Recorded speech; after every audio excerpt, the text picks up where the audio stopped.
ইসলামী আন্দোলন বাংলাদেশের সিনিয়র নায়েবে আমির মুফতি সৈয়দ ফয়জুল করিম বিএনপি ও নির্বাচন কমিশনের সমালোচনা করে বলেছেন, বিএনপির অনেক নেতা আছেন যারা জানেন না বিএনপি মানে কি, বিএনপির নীতিমালা কি এবং বিএনপির ম্যানিফেস্টো কি। তিনি বলেন, বর্তমান নির্বাচন কমিশন বলেছেন পিআর সিস্টেম সংবিধানে নেই। তিনি প্রশ্ন রেখে বলেন, আপনি কোন সংবিধান বলে ক্ষমতায় আছেন দেশবাসীকে জানান। শুক্রবার বিকেলে ফরিদপুরের সালথায় স্থানীয় মডেল স্কুল মাঠে ইসলামী আন্দোলন বাংলাদেশ আয়োজিত এক সমাবেশে প্রধান অতিথির বক্তৃতায় তিনি এসব কথা বলেন।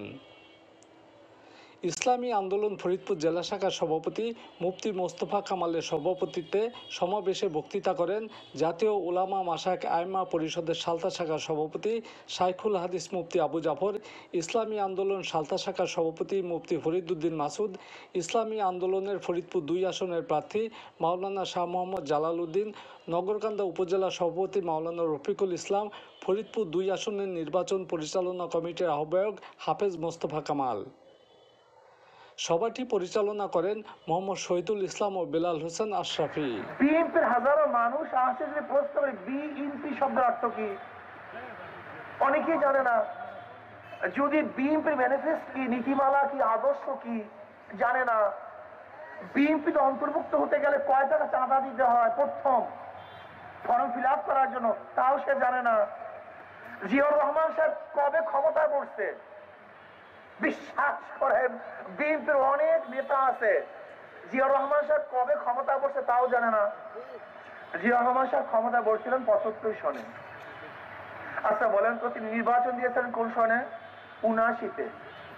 ক্ষমতায় বসছেন 75-এ, নির্বাচন দিয়েছিলেন 79-তে। আমি আপনাদের প্রশ্ন করতে চাই, ক্ষমতায় বসছেন 75-এ, নির্বাচন দিয়েছে 79-তে, এই যে প্রায় 4 বছর 4.5 বছর পরে নির্বাচন দিয়েছিলেন, এটা কোন সংবিধানে ছিল? কোন সংবিধান আইনে ছিল আমাকে বলুন। এটা 72 সংবিধান নাই। 72-এর সংবিধান হলো প্রাইম মিনিস্টার বা প্রেসিডেন্টের পদ খালি হওয়ার 3 মাসের মধ্যে নির্বাচন দিতে হবে। আজকে যারা সংবিধান নিয়ে কথা বলছেন, আপনারা সংবিধান তো জানেনই না। বড় সমস্যা এখানে। আজকে দেখবেন আমাদের সিইসি সাহেব বলেন সংবিধানে নাই, পিআর সিস্টেম সংবিধানে নেই। আমি বলবো আপনি নিজেও তো সংবিধানে নেই। কারণ সংবিধানে আছে সরকার পতন হওয়ার 3 মাস পরে নির্বাচন দিবেন, সেই নির্বাচনে ডিসাইড হবে কে প্রাইম মিনিস্টার হবে, তারপরে তারা পদ নিয়োগ দেবেন। আমি আপনাকে প্রশ্ন করতেছি, আপনি নিয়োগ হয়েছেন কবে? আপনি তো সংবিধান ফেল হওয়ার 3 মাস পরে নিয়োগ হয়েছেন, তা আপনি তো সংবিধানের মধ্যে নেই। আমাদের দেশের মানুষ রাজনীতি কেন করে? 1 কলকি গাঁজা পাওয়ার জন্য, 1 বোতল ফেন্সিডিল পাওয়ার জন্য, 1 বোতল মদ খাওয়ার জন্য। এই এলাকার চাঁদাবাজ আমি চাঁদাবাজি করবো, এই এলাকার গুন্ডামি আমি করবো, আমার বাড়ির দরজায় ডিপ টিউবওয়েল বসবে। এইটা নাকি রাজনীতি? তুমি তো বুঝোই না রাজনীতি কি জিনিস। তোমার সমস্যা এখানে। অথচ আজকে দেখবেন একজন ঋষি কামার মজদুর শ্রমিক যদি ডিসি অফিসে ঢুকে কুকুরকে সম্মান করা হয়, কিন্তু মানুষকে সম্মান করা হয় না। কুকুরকে ইজ্জত করা হয়, এই মানুষকে ইজ্জত করা হয় না। আমার বিশ্বাস হয় না। আজকে হাজারো লিডাররা কুকুর নিয়ে ছবি তুলতে আনন্দিত হয়, অথচ আশরাফুল মাখলুকাত মুসির কাঁধে তারা ছবি তুলতে পারবে না। একজন মুসির কাঁধে হাত দিয়ে ছবি তুলতে পারবে, লজ্জা পায়। আজকে আশরাফুল মাখলুকাত এই মানুষকে আমরা ঘৃণা করি, অথচ বিড়াল কোলে নিয়ে ছবি তুলি। কি কোলে নিয়ে? বিড়াল কোলে নিয়ে ছবি তুলি, কিন্তু একজন মুসির কাঁধে হাত দিয়ে ছবি তুলতে লজ্জা পাই।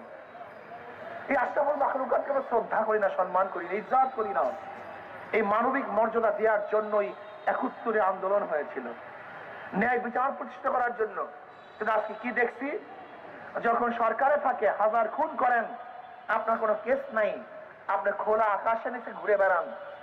যদি আপনি সরকারি দলে না থাকেন, আপনি নির্দোষ হলেও আপনাকে জেলখানায় ঢুকে ঢুকে মরতে হবে। এর নাম ন্যায় বিচার?